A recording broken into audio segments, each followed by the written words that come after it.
Commerce ले ली लेकिन maths नहीं ली। अब हर दूसरे दिन कोई ना कोई डराएगा, हाई गलती कर दी, बिना मैथ्स की कॉमर्स की कोई वैल्यू नहीं है, करियर ऑप्शंस ही खत्म हो जाएंगे, बाद में पछताओगे। पर अब वही स्टूडेंट जो एक्साइटेड था वो अब ओवर थिंकिंग में चला जाता है। इंडिया में हजारों स्टूडेंट सब्जेक्ट से नहीं बल्कि इस डर से कंफ्यूज्ड हैं। तो आज इस वीडियो में हम बात करेंगे ऑनेस्टली। सो क्या सच में बिना मैथ्स के कॉमर्स लेना एक गलत डिसीजन है? क्या सच में हमारा फ्यूचर खत्म हो जाएगा? क्या सच में बिना मैथ्स के कॉमर्स की कोई वैल्यू नहीं रहेगी? क्या हम सच में सक्सेसफुल नहीं हो सकते? और सबसे जरूरी बात, क्या हम औरों से पीछे रह जाएंगे या अननेसेसरी डराए गए हैं?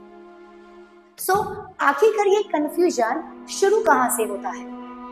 11th में स्ट्रीम लेने का प्रेशर। और मुझे पर्सनली ऐसा लगता है कि अपने स्कूल लाइफ में सबसे बड़ा प्रेशर हम अपने 11th स्टैंडर्ड में ही फील करते हैं, जब हमें अपनी स्ट्रीम को सिलेक्ट करना होता है।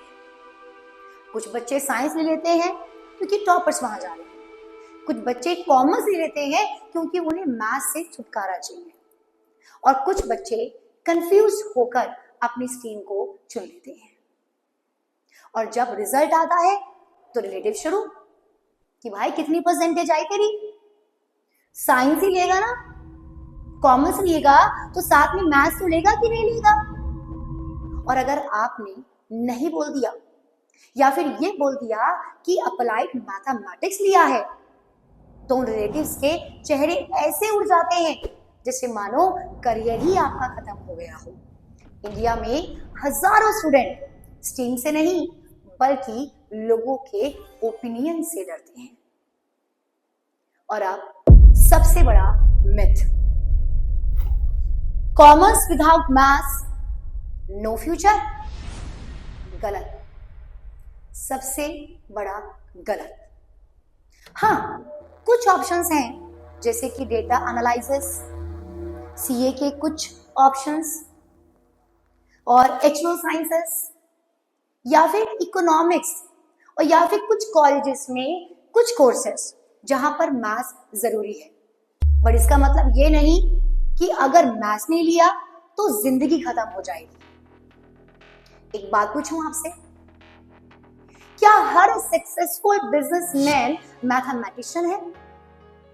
और आज हजारों लोग मैनेजमेंट में हैं, फिनांस में हैं, सेल्स में हैं, कंटेंट क्रिएटर हैं, डिजिटल मार्केटिंग में हैं, और उनमें से हजारों स्टूडेंट की जो मैथमेटिक्स है वो एवरेज है।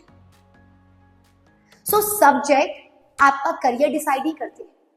कंसिस्टेंसी, स्किल्स और सही डायरेक्शन ही आपका करियर डिसाइड करते हैं।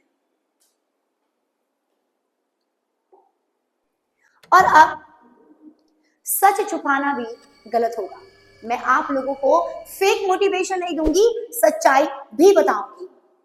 हाँ, मैथ्स ना लेने से हमारे कुछ ऑप्शन जैसे कुछ टॉप कॉलेजेस में आपके कुछ करियर ऑप्शन लिमिटेड हो सकते हैं, एंट्रेंस एग्जाम डिफिकल्ट हो सकते हैं, और अगर आपको फ्यूचर में अचानक फिनांस, डेटा एनालिसिस और इकोनॉमिक्स में जाना पड़ जाए तो वहां पे आपका स्ट्रगल बढ़ सकता है, वो लाइन आपके लिए टफ हो सकती है। लेकिन इसका मतलब ये नहीं है कि अगर आपने मैथ्स छोड़ दिया तो आप आगे मेहनत नहीं कर पाएंगे। अगर आप कंसिस्टेंसी फॉलो करेंगे तो आप इन सारे कोर्सेज को भी अच्छे से परफॉर्म कर पाएंगे।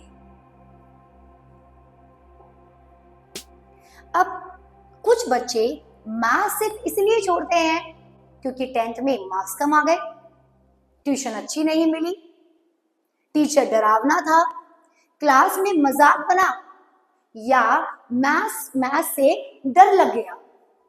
और धीरे धीरे वो स्टूडेंट अब सोचने लगता है कि यार मैं तो ना एक मैथ टाइप स्टूडेंट हुई नहीं, मेरे लिए मैथ्स बनी ही नहीं है।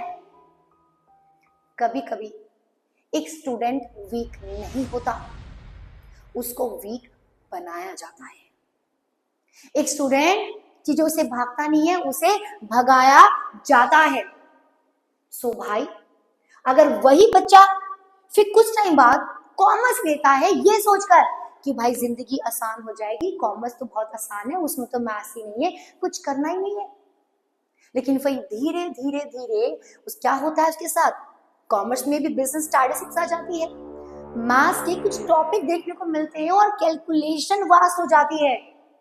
और फिर जो बच्चा अपने डर से भाग रहा होता है, फिर वही डर किसी और सब्जेक्ट में उसके सामने वापस आकर खड़ा हो जाता है और फिर वो उस वक्त वहां से भाग नहीं पाता। तो भाई, आप सब्जेक्ट से तो भाग लोगे, लेकिन अपने फियर से कैसे भागोगे? सो आखिरकार करना क्या चाहिए, क्या करें? सो भाई, अगर आपको सच में बिजनेस करना अच्छा लगता है, मैनेजमेंट करना पसंद है, थ्योरी सब्जेक्ट्स अच्छे लगते हैं, आपकी कम्युनिकेशन स्किल्स बहुत अच्छी है और प्रैक्टिकल वर्क इंटरेस्टिंग लगता है, तो विदाउट मैथ्स भी कॉमर्स में बढ़िया ऑप्शंस हैं। लेकिन अगर आप सिर्फ अपने डर की वजह से मैथ्स को छोड़ रहे हैं, तो एक बार ईमानदारी से अपने आप से जरूर पूछिएगा कि क्या सच में मुझे मैथ्स को ड्रॉप कर देना चाहिए? क्योंकि जो स्ट्रीम है वो कोई भी आसान नहीं है। अगर मैं आपको सच बताऊं तो स्ट्रीम कोई भी आसान नहीं है। कॉमर्स टफ है, साइंस टफ है, ह्यूमैनिटीज टफ है, इवन कंसिस्टेंसी भी टफ है। गलत स्ट्रीम से ज्यादा डेंजरस है हाफ एफर्ट्स वाली स्ट्रीम। और अब सबसे डेंजरस वाली बात, कंपैरिजन। कुछ सीए इंस्टाग्राम पे अपनी सीए जर्नी लाइफ शेयर कर रहे हैं, तो कुछ आईएनटीएंस मोटिवेशन दे रहे हैं, तो कोई 95% में फ्लेक्स कर रहा है। और अब आप डीपली सोचते हैं, क्या मैं इन सब से पीछे रह गया? क्या मैं आगे नहीं बढ़ पाऊंगा? और बस यही डर आपको पीछे रह जाता है, आपको पीछे कर देता है। भाई, एवरी स्टूडेंट इज यूनिक। हर बच्चे की स्पीड, हर बच्चे की स्ट्रेंथ, हर बच्चे की एफिशिएंसी अलग अलग होती है। हर बच्चे की जर्नी अपनी खुद की होती है। और अगर मैं आपको अपने एक्सपीरियंस के अकॉर्डिंग बात बताऊं ना, सो मैंने अपनी लाइफ में ऐसे कई सारे टॉपर्स देखे हैं जो बाद में कंफ्यूज हो जाते हैं, और कई सारे एवरेज स्टूडेंट्स अपनी लाइफ में बहुत आगे निकल जाते हैं।